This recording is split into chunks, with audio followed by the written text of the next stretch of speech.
मस्त है हम, लेकिन जिनका बुलावा नहीं, वो बात ज़हन में रखना कि बुलावा हुसैन का हमेशा होता है। कोशिश करना हमारा काम होता है। कोशिश ये बगैर ये मत कहा करो कि हुसैन का बुलावा आएगा तो जाएंगे। बुलावा हुसैन का होता है। ये तो इकलौता शख्स था ले गए जिसको हबीब मैं समझता हूँ यहाँ हुर बन के आना चाहिए। तो सुनना, लेकिन तुम्हारी कोशिश के बावजूद मेरे बुलावा ना है तो समझ जाना मौला की कोई मसलियत है। लेकिन अब जो लोग अरबई पर नहीं जा रहे, मेरा मशवरा सुनो, मेरा पैगाम सुनो, पूरी दुनिया तक पहुंचाना। जिस शहर जिस इलाके में भी रहते हो, हर चीज की एक शमी होती है। अदम की भी शमी होती है, जुलजना की भी शमी होती है।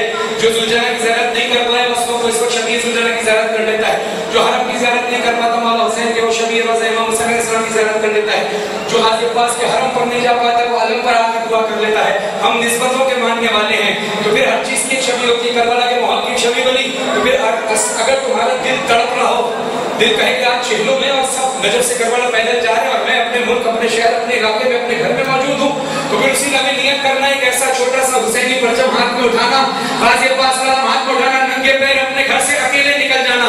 अकेले ना निकलो तो माँ बहनों के साथ, बच्चों के साथ, अपने घर वालों के साथ निकलना। कोई ना मिले तो अकेले निकलना, किसी कारवान का इंतजार मत करना। तुम चलोगे कारवान हुसैनी खुद बनता चला जाएगा। और पैदल चलोगे, गाड़ियों से मत जाना। इमाम बारगाह जुलूस में जाना हो तो गाड़ियों में मत जाना, पैदल चल के जाना। रास्ते में बहुत सारे लोग पूछेंगे तुम्हारे पास तो गाड़ी है, मोटरसाइकिल है, तुम क्यों पैदल जा रहे हो?